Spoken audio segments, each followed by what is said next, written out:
Hi hello నమస్తే welcome back to our channel. నేను మీ వైషు. మనందరికీ ఫ్రీడమ్ కావాలి. ఈ మధ్య కాలంలో ఇంకా ఫ్రీడమ్ అని ఎక్కువ పోరాడుతూ ఉన్నాం. ఫ్రీడమ్ అంటే ఇండిపెండెన్స్ అలా కాదు, మనకి మన లైఫ్లో ఫ్రీడమ్ కావాలి అని చెప్పి. మరి ఫ్రీడమ్ కావాలి అనుకున్నా సరే మన ఆర్డినరీ లైఫ్కి, మన ఫ్యామిలీస్కి, మన స్ట్రెస్కి, మన మొబైల్స్కి మనం అందరం ఎందుకు అడిక్ట్ అయిపోయాం? మరి అక్కడ ఎందుకు ఫ్రీడమ్ అవసరం లేదు? మన రొటీన్ లైఫ్, మన ఆఫీస్, ప్రతిదానికి మనం ఎందుకు క్రమశిక్షణ తప్పకుండా పాటిస్తూ ఉంటాం? ఈ విషయం గురించి మాట్లాడడానికి ఈరోజు నాతో పాటు డాక్టర్ హరీష్ తనేటి గారు ఉన్నారు. సార్తో మాట్లాడదాం. హలో సార్, నమస్తే. నమస్తే. ఎలా ఉన్నారు? ఆల్ గుడ్ అండి. బాగున్నారా? బాగున్నాను. So everyone needs freedom, want కూడా కాదు, నీడ్స్ ఫ్రీడమ్. ఈ మధ్యకాలంలో ఫ్రీడమ్ అంటారు. మరి ఆర్డినరీ ప్రతిరోజు అదే టైంకి ఆఫీస్కి వెళ్తారు, ప్రతిరోజు అంతే బంధుత్వాలు ఉంటాయి, ప్రతిరోజు అదే ఫోన్కి అడిక్ట్ అయిపోయి ఉంటారు. ఇవి మాత్రం ఎందుకు డిటాచ్ చేసుకోలేకపోతున్నారు? మరి ఫ్రీడమ్ అంటే వీటిలో లేదంటారా? ఓయా, అసలు ఈ స్వేచ్ఛ, ఎనీ కైండ్ ఆఫ్ స్వేచ్ఛ, ఆ స్వేచ్ఛ అనే థాట్కి బానిస. ఓకే. స్వేచ్ఛకి ఆపోజిట్ తీసుకుంటే బానిసత్వం. నాకు ఈ బానిస సంకెళ్ళ నుంచి తెంపుకుని స్వేచ్ఛ కావాలి అని అనుకుంటాం. ఫ్రీడమ్ అంటే అంతే కదా. నాకు ఏదో నన్ను పట్టి ఆపుతోంది, దాని నుంచి నాకు బయటకు రావాలి. ఒక పంజరంలో నేను ఇరుక్కుపోయి ఉన్నాను, అందులోంచి బయటకు రావాలి. ఓకే, పోరాటం చేస్తే పోయేదేముంది, బానిస సంకెళ్ళు తప్ప అని కదా. అలాగా పోరాటం చేసి ఫ్రీడమ్ కావాలి అనుకుంటారు. మేజర్ దెబ్బ మైండ్ చేసే ఫ్రాడ్, మైండ్ చేసే మ్యానిపులేషన్లో ఫస్ట్ థింగ్ కంప్లీట్ స్వేచ్ఛ. నీకు మోస్ట్ డేంజరస్ థింగ్. మనకు కూడా freedom with duties and responsibilities. ఎప్పుడైనా చూసారు కాన్స్టిట్యూషన్లో ఉంటుంది, డ్యూటీస్, రెస్పాన్సిబిలిటీస్ ఇవి ఉంటాయి. చాలామంది ఫ్రీడమ్ అంటే ఈ రెస్పాన్సిబిలిటీ అనే బంధనం నుంచి తప్పించుకుని నేను ఫ్రీడమ్ అయిపోతాను అనుకుంటూ ఇంకో దానికి బానిస అవుతారు. ఇంకొకటి ఏదో ఒకటైతే బానిస అవుతూనే ఉంటుంది. అందుకే మానసిక బానిసత్వం అన్నిటికంటే భయంకరమైనది. మానసిక బానిసత్వం ఏంటంటే ఎనీథింగ్ అది లేకుండా నేను బ్రతకలేను అన్నది బానిసత్వం. ఒక కప్పు కాఫీ, నాకు 4 o'clockకి టీ తాగకపోతే తలనొప్పి వస్తుందండి అన్నాడు ఒక ఆయన. ఒక టీ కప్పు నిన్ను బానిసం చేసింది కదా. అది లేకపోతే నువ్వు నీ వైఫ్ మీద అరుస్తున్నావు, నీకు పిచ్చిగుంటుంది, నీ అటెండర్ల మీద తిడుతున్నావు అంటే నీ టీ కప్పు నిన్ను బానిస చేసుకుంది. టీ కప్పుడు బానిస అయిపోయావు. ఒక ఆయన ఎద్దుని పట్టుకెళ్తున్నాడంట, ఇంకొక ఆయన ఇంకో ఎద్దుని తీసుకొస్తాంట. ఆ 2 ఎద్దులు పక్కపక్కనాగాయి. వీళ్ళిద్దరు ఇక్కడ ఉన్నారు. ఆ ఎద్దులు మాట్లాడుకుంటున్నాయంట. వీడు నన్ను పట్టుకున్నా అనుకున్నాడు, నేను ఎక్కడ పారిపోతాను అనే భయంతో వాడిని నేను పట్టుకుని ఉన్నాననే విషయం వాడు మర్చిపోయాడు అని. అది ఎక్కడ పారిపోతుందో అనే దాంతో వీడు దాన్ని పట్టుకున్నాడు, అది ఫ్రీడమ్ అనుకుంటున్నాడు. ఓకే, నాకు అది ఉంది అనే దాంట్లో అదే బానిసత్వం. వాడేమనుకో ఆ ఎద్దు నా బానిస అని అనుకుంటున్నాడు, నేను పారిపోతానేమో అనే భయం వాడు నాకు బట్టి ఆపుతోంది, అది వాడి బానిసత్వం అని. సో పాయింట్ ఇస్, మన మైండ్లో మనం దేన్నైతే ఇది వదులుకుంటే బతకలేము అనే దాంట్లో ఉన్నామో వాటన్నిటికీ మనం బానిస, మనకి ఫ్రీడమ్ రాలేదు. అంటే అలా ఏదో ఒకటి లేకపోతే అసలు ఉండగలమా మనం? ఎగ్జాక్ట్లీ. సో ఏదో ఒకటి లేకపోతే ఉండలేము. కాబట్టి మరీ బానిస అయిపోయేలా కాకుండా ఏదో ఒకటి పట్టుకో. ఈరోజు మంచిగా ఉప్మా చేసుకుని తినాలనిపించింది, తిను. ఉప్మా లేదనుకో మరేం పర్లేదు, ఇడ్లీ తిను. ఉప్మానే కావాలి అనే దాంట్లో ఉండద్దు. నాకు ఈరోజు ఆ డ్రెస్ వేసుకుందాం అనుకున్నాను, ఇవ్వలేదు, నీకేంటి? బానిస అయిపోయావు. ఒక లుక్కి బానిస అయిపోయావు, ఒక ఆలోచనకు బానిస అయిపోయావు. నాకు ఇలాంటి వైఫే కావాలని అనుకున్నాను చిన్నప్పటి నుంచి అన్నాడు ఒక ఆయన. అయిపోయా, ఇరుక్కుపోయావు. నీ థాట్కి నువ్వు బానిస అయ్యావు బాస్. ఎప్పటికి మారేది మనం. సో ఎప్పుడైనా సరే బానిసత్వం నీ మనసులో ఉంటుంది, మానసిక సంకెళ్లతో నిన్ను కళ్ళెములా వేసి పట్టుకుంటుంది. ఈరోజు కూర్చుని సెపరేట్ చేసుకోవాలి, దేనికి నేను బానిస అయ్యాను, దేనికి లేకుండా నేను బ్రతకలేకపోతున్నాను. బట్ ఇప్పుడు ఆఫీస్కి వచ్చే వాళ్ళు ఆ ఆఫీస్ రెగ్యులర్గా టైంకి రావడం, టైంకి లాగౌట్ చేయడం, లాగిన్ చేయడం, ఇది మ్యాండేటరీ వాళ్ళకి. దానికి బానిసని అనగలం అవ్వాలని మనం. ఇప్పుడు ఆఫీసులోకి నేను వెళ్ళేది, ఆఫీస్లో చేసేది, నాకు మంత్లీ శాలరీ వస్తుంది కాబట్టి మంత్లీ శాలరీ వస్తుంది, మంత్లీ శాలరీ కోసం చేసుకుంటే ఓకే. ఎక్కడో తిట్టుకుంటూ ఏదో విషయంలో నాకు అది జరిగితే బాగుండు అనుకుంటే ఇక్కడ బలవంతంగా పనిచేస్తుంటే వాళ్ళకి ఇది సంకెళ్ళు వేసినట్టు అనిపిస్తుంది. ఇక్కడ రెండు క్రాస్ చెక్ చేసుకోవాలి. నేను అదేదో నా లైఫ్లో ప్యాషన్ అని అనుకుని దేన్నైతే వెంటపడుతున్నానో అది వెళ్ళినా అది నా బానిసత్వమే అవుతుంది. దేనికో దానికి నేను నా సమయాన్ని వెచ్చించుకోవాలి. కాబట్టి ఇదా అదా అన్నది బేరీజ్ వేసుకోవాలి. మెజర్ ఇట్ అండ్ సీ నేను దేనిలో కంఫర్టబుల్గా చేసుకోగలను. ఎందుకంటే అన్నిటికంటే ప్రెషస్, అన్నిటికంటే చాలా యూస్ఫుల్ టైం. నీ సమయానికి నిన్ను పరిగెట్టించేది ఏదైనా సరే, నీ సమయము దాటి పరిగెట్టించేది ఏదైనా సరే ఈజ్ బానిసత్వం. అంత అవసరం లేదు. వాడెవడికో ప్రూవ్ చేయడానికి నేను పరిగెడుతున్నా, నేను ఇంత సంపాదించడానికి పరిగెడుతున్నా, అంత బానిస సంఖ్యలే. ఓకే, సో వెరీ ఫండమెంటల్గా ఏంటంటే మన సమయంని ఎక్కడ పెడుతున్నాము అనే దాన్ని బట్టి బానిసత్వం. ఒక బానిస వాడి టైం అంతా పోతుంది. ఆ ఎవరైతే ఓనర్ ఉంటాడో ఆ ఓనర్కి డబ్బు సంపాదించడానికి వీడు పరిగెడుతుంటాడు కదా. అదే బానిసత్వం అంటే. బానిసత్వం అంటే నీ బాంచం ద్వారా, చెప్పు ద్వారా, అంటే ఆ ద్వారా ఏం చెప్తే అది చేస్తూ ఉంటే వాడికి ఆ కొంత డబ్బు ఇస్తాడు. అది బానిస. అప్పుడు అందరు సాఫ్ట్వేర్లు, అందరు ఆఫీసులో పనిచేసే వాళ్ళు బానిసలే కదా. కాదు కదా. వాడికి కావాల్సిన డబ్బు స్కిల్ కోసం నీ స్కిల్కి తగ్గట్టుగా చేసుకోవడం. నువ్వు లేకపోతే నేను బతకలేను అనకుండా, నేను ఇక్కడ జాబ్ రాకపోతే I can get somewhere, that's okay, no problem.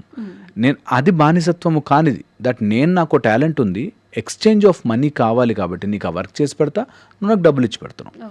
Okay, ఇది వేరే. నువ్వు నన్ను కొట్టినా నేను అక్కడే పడి ఉంటా, నువ్వు నన్ను తిట్టినా నన్ను ఏమనకు ద్వారా నీ కాళ్ళు ముక్తా అంటే అది బానిసత్వం కదా. సో అట్లా బతకలేను, చెయ్యలేను, అమ్మో ఇది నాకు లేకపోతే నా జీవనం ఏమైపోతుంది, అది బానిసత్వం. ఓకే, ఇది బేసిక్. ఇంకొంచెం ఒక్క స్టెప్ ఫర్దర్ వెళ్తే, ప్రతి ఫ్రీడమ్ కోరుకునేవాళ్ళు రూల్స్ అండ్ రెస్పాన్సిబిలిటీస్ మర్చిపోయి నీ బాధ్యత ఏంటో గుర్తించకపోతే ఆ బాధ్యత వదిలేసుకోవడం ఫ్రీడమ్ అనుకునే వాళ్ళందరూ తప్పు. స్వేచ్ఛ వచ్చాక, ఫ్రీడమ్ వచ్చాక నీ బాధ్యత ఏంటో కూడా నీకు తెలియాలి. ఓకే, ఫర్ ఎగ్జాంపుల్ నాకు ఫ్రీడమ్ ఉంది, ఒక గిటార్ ఇచ్చాడు, ఇష్టం వచ్చినట్టు నా ఫ్రీడమ్ బై, అది మ్యూజిక్ రాదు. దానికి ఎంత పాజ్ ఇవ్వాలి, అదేంటి అట్లా పాజ్ ఇస్తేనే నాకు ఉన్నట్టు ఆ ఫ్రీడమ్ అంటే, అలా ఆ responsibility will give you good music. అలాగే నీకు ఫ్రీడమ్ ఉండొచ్చుగాక, బట్ నీ ఫ్రీడమ్కి కొన్ని రూల్స్ అండ్ రెగ్యులేషన్స్ ఉంటాయి.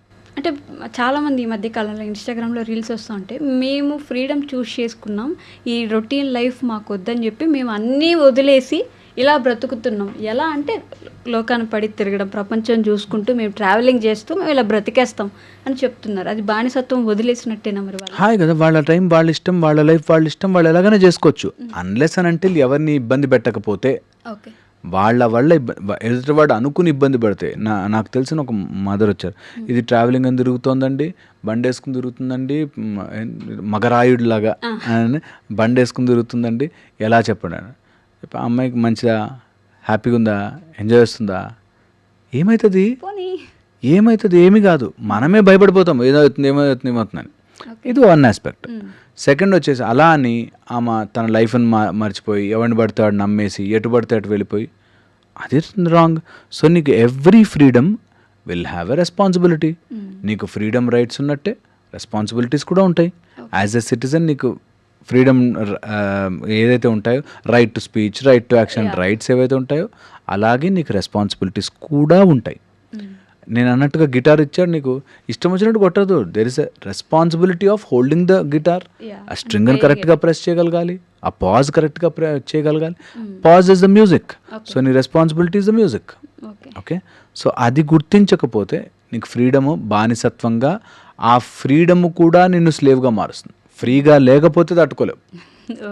ఓకే, సో అది కూడా నీకు బానిసంగా మారుతుంది, బానిసత్వంలోకి తీసుకొస్తుంది. ఓకే, ఇంకొక దీని ఎడిషన్ పాయింట్ చెప్తాను. ఎవరైతే ఫ్రీడమ్ కోరుకుంటున్నారో వాళ్ళు ఆల్రెడీ బానిసత్వాన్ని ఒప్పుకున్నట్టే.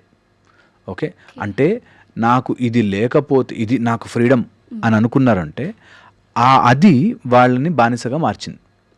ఓకే, ఫర్ ఎగ్జాంపుల్ నాకు 9 to 5 తర్వాత నేను జాబ్ చేయను అని అనుకున్నాను అనుకోండి, 5 తర్వాత నేను ఎంజాయ్ చేస్తా అని అనుకున్నాను అనుకోండి, ఆ ఎంజాయ్మెంట్ లేకపోతే నేను ఈ రోజంతా వేస్ట్. చాలామంది రోజుల్లో వీకెండ్ ఎంజాయ్ అంటారు, సాటర్డే సండే పార్టీ చేసుకోవాలి అనుకుంటారు. అంటే ఆ సాటర్డే సండే పార్టీ చేయలేదనుకో ఆ వీక్ ఏం ఎంజాయ్ చేయాలి అని ఆ పార్టీకి బానిసయ్యారు. ఓకే. ఈ మిగతా 5 days వాళ్ళకి అసలు బతకరు.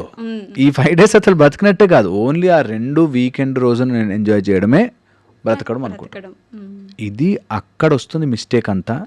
దట్ నువ్వు ఫ్రీడమ్ని, అండ్ అందులోనూ ప్రొజెక్టెడ్ ఫ్రీడమ్స్, అది మోర్ డేంజరస్. ఎవడో చెప్పిన ఫ్రీడమ్ అంటే వీకెండ్ ఎంజాయ్ చేయాలరా అన్నాడు, ఇంకొకటి చెప్పాడు అనుకో, అది నాకు ఫ్రీడమ్ అని అనుకుంటారు. Projected freedoms are more danger.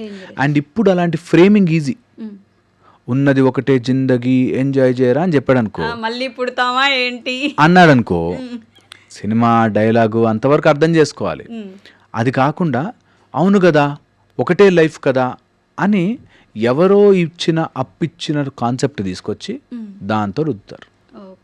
Which will further go into నీ ఫ్రీడమ్ కాదురా, ఇది వాడి ఐడియాలజీకి నువ్వు బానిసయ్యు. అది కూడా బానిసత్వమే కదా, వాడి ఐడియాలజీకి అలా చాలామంది ఉన్నారండి. నాకు ఒక అతను, నేను ఏదో మామూలు కలిసినప్పుడు ఏదో పలకరించుకోవాలి కదా, గుడ్ మార్నింగ్ అంటాం. గుడ్ మార్నింగ్ అంటే గుడ్ అయిపోతుందా అని అన్నాడు. అంటే అది కూడా అప్పు తెచ్చుకున్న ఐడియాలజీ కదా, అప్పు తెచ్చుకున్నాడు. ఇప్పుడు గుడ్ మార్నింగ్ అనగానే నీకు గుడ్ అయిపోతుంది అనే అంత కామన్ సెన్స్ లేకుండా ఉంటారా? గుడ్ మార్నింగ్ అంటే గుడ్ అయిపోతున్నా, గుడ్ మార్నింగ్ అంటే గుడ్ అవ్వదు, చూసాం కాబట్టి నీకు వస్తుంటే దారిలో ఏ కాళ్ళు చేతులు ఇరిగిపోకుండా నీ రోజంతా బాగుండాలిరా అని కోరుకుని జస్ట్ మంచిగా చెప్తే ఏం అరిగిపోతుంది దాంతో? అది కూడా అప్పు తెచ్చుకున్న ఐడియాలజీలు అంటున్నా. అలాగా వాళ్ళు సొంతంగా లైఫ్లో తీసుకోవడం వేరు, projected freedom is different. Okay, నేను చూసాను చాలామందిని, ఇలాంటి బట్టలు వేసుకుంటే ఫ్రీడమ్, ఇలాగ మనం తింటే ఫ్రీడమ్, నైట్ 12కి వెళ్ళి ఐస్ క్రీమ్ తింటే ఫ్రీడమ్ అని ఎవడో చెప్పింది. అప్పు తెచ్చుకున్న ఐడియాలజీస్ ఆర్ బ్యాడ్.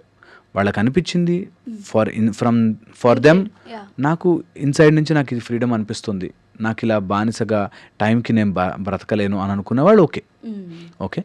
అలా కాకుండా నేను ఫ్రీడమ్ కావాలో అని చెప్పి చేసేవాళ్ళు. ఈ రోజుల్లో మనం యూ కెన్ సీ దట్ నాకు డబ్బు అనే ఫ్రీడమ్, ఫైనాన్షియల్ ఫ్రీడమ్ కావాలి కాబట్టి నేను ఏ పని చేయడానికన్నా రెడీ అయిపోతాను. దే థింక్ నాకు ఫైనాన్షియల్ ఫ్రీడమ్ కావాలి బాస్, నువ్వు కావాలి financial freedom, but at what cost? నువ్వు దేనికి బానిసై అవి వస్తున్నాయి, అది చాలా ఇంపార్టెంట్. సో నీకు ఫైనాన్షియల్ ఫ్రీడమ్ కావాలి, నువ్వు ఫైనాన్సెస్ని మేనేజ్ చేయడం రావాలి, కానీ ఆ ఫ్రీడమ్ పేరుతో నేను ఏదైనా చేస్తాను అనేది కాదు. So every freedom you have responsibility, every freedom. నాకు వాక్ స్వాతంత్రం ఉంది, ఫెంటాస్టిక్ బాస్, వాక్ స్వాతంత్రం, అందుకే మేము కూడా చెప్తున్నాం ఇవన్నీ. అట్ ద సేమ్ టైం నేను ఎవరిని కించపరచడానికో, ఎవరినో తప్పు చేయడానికో, ఎవరినో పాయింట్అవుట్ చేయడానికో లేము మనం. సో దట్ రెస్పాన్సిబిలిటీ, అది మనకి తెలిస్తే then we can use the freedom. ఇక్కడ ఫోన్ ని మనం ఎలా వాడొచ్చు అంటారు? అంటే మనం ఫోన్ అడిక్టర్స్ ఉన్నారు ఇప్పుడు మన ఫోన్ అడిక్షన్ ఈజ్ కంప్లీట్లీ నిన్ను డోప్ చేసి నీ బ్రెయిన్ పని చేయకుండా చేయడానికే phone addiction. Okay, so phone addiction ఉన్న వాళ్ళు ఎవరైనా సరే, ఫోన్ని మన మైండ్లోకి ఎక్కించుకునే వాళ్ళు, నీ ఫ్రీడమ్ ఆ ఫోన్కి ఇచ్చేసినట్టే. అది చూడకుండా ఎక్కడ అసలు 1 minute కూడా చూడకుండా ఉండలేని వాళ్ళు, ఫోన్ పక్కన పెడితే ఏదో రెస్ట్లెస్ అయిపోయినట్టు వాళ్ళు, 3-4 చూస్తూ ఉండాలి. Absolutely very very risky. Cheap dopamine తొందరగా వస్తుంది. మేమైతే డిజిటల్ డీటాక్స్ అంటాం. అదే ఎవరన్నా మెడిటేషన్ నేర్చుకోవడానికి వస్తే ఫస్ట్ ఆఫ్టర్ 7 o'clock ఫోన్ ముట్టుకోవద్దు. ఓకే, నైట్ 7 తర్వాత మార్నింగ్ 7:30 వరకు ఫోన్ ముట్టుకోవద్దు. నీ సాధన అంతా అయ్యి, నీ మెడిటేషన్ అంతా అయ్యి, నువ్వు 7:30 తర్వాత ఫోన్ తీసుకుని ఎంతసేపు అన్నా మాట్లాడుకో, బట్ టిల్ 7:30 డిజిటల్లీ ప్లీజ్ మనని. ఎందుకంటే డిజిటల్లో any blue light, any phone, any in the palm digital thing will give you an emotional dysregulation అంటాం. అంటే నీ మానసికంగా నువ్వు అది చేస్తున్నట్టే, జరుగుతున్నట్టే ఉంటుంది, బట్ ఏం చేయట్లేదు, ఒకటి జస్ట్ బటన్ క్లిక్ చేసావు అంతే. మీరు చూడండి, చాలామంది జిమ్కి వెళ్దాం అనుకుంటారు, ఫోన్లలో వెరైటీ వీడియోలు చూసి ఫార్వర్డ్లు చేసి సేవ్ చేస్తారు. వాళ్ళు స్టార్ట్ చేయరు జిమ్. యూట్యూబ్లో వీడియో చూసో జిమ్ చేద్దాం అనుకున్న వాళ్ళు ఈ పాటికి అందరు 6 ప్యాక్స్తో బయటకు రావాలి, అన్ని ఉన్నాయి వీడియోలు. Yes, okay. ఎంతమంది ఈ ఎంత మళ్ళీ ఖచ్చితంగా జిమ్ స్టార్ట్ చేస్తాం ఈ వీడియో చూసాం కాబట్టి. అండ్ అందరికీ ఉన్నాయి అన్ని రకాల వ్యూస్, బట్ అవ్వదు. ఇప్పుడు మనం ఎన్ని వీడియోలో మాట్లాడుకున్నాము, బట్ అది అప్లై చేసుకుని లైఫ్లో రాదు. ఎందుకంటే ఎమోషనల్ డిస్రెగ్యులేట్ అవుతుంది. విన్నంతసేపు బాగుంటుంది, తర్వాత అవ్వదు. మన వీడియోలో చాలా మంది మీరు విన్నంతసేపు బాగుంటుంది సార్, లైఫ్లో అప్లై చేయడం రావట్లేదు బికాస్ ఆఫ్ ఎమోషనల్ డిస్రెగ్యులేషన్. మనం ఎంత డిజిటల్లో చూస్తామో రియల్గా అయిపోయినట్టు అనిపిస్తుంది, అవ్వదు. ఇంకొక పాయింట్ యాడ్ చేస్తాను బికాజ్ ఇది హెల్ప్ అవుతుందని. ఏదైనా గోల్ పెట్టుకుంటే చాలామంది ఫేస్బుక్లోను స్టేటస్లోను పెట్టేస్తారు. That's emotional dysregulation. అగైన్ నువ్వు ఒకసారి పెట్టగానే ఒక అయిపోయిన హై ఫీలింగ్ వస్తుంది, చెయ్యం, మిస్ కొట్టేస్తాం. ఓకే, అందుకని డోంట్ డూ ఇట్. అంటే చెప్పొద్దు అంటారా, నాకు ఈ గోల్ ఉంది నేను ఇది చేసి చూపిస్తాను, పక్కన వాళ్ళకి కూడా చెప్పొద్దు. అస్సలు చేసి చూపించు, చెప్పకు. ఎందుకంటే అలా దాని గురించి చూడడము, దాని గురించి మాట్లాడేసరికి నిజంగా ఏదో దాటేసామనే ఫీలింగ్లో ఉంటాం. Very risky. Okay, thank you అండి. Right. And for more videos, please subscribe to iDream channel. Subscribe to iDream Media. Please subscribe to iDream. Please subscribe to iDream. Please subscribe iDream. And please subscribe to iDream. For more videos, subscribe to iDream. please like, share and subscribe to the channel. Congratulations, iDream. Subscribe to iDream. Subscribe to iDream. So subscribe to iDream Media. iDream ki iDream team andarki huge congratulations. Please subscribe iDream Media. Please subscribe to iDream. Subscribe iDream. Please subscribe to iDream. iDream అంటే నా కళల ఛానల్ను subscribe చేసుకున్న నోరు తిరుగుతలేదు, మీరైతే గంట గుర్తు కొట్టండి. For more such videos, please subscribe to iDream. Subscribe to iDream. Please subscribe to iDream. Please subscribe iDream Media. Please do subscribe to iDream. Please subscribe to iDream Media. For best entertainment and information, please subscribe iDream. And don't forget to subscribe to iDream.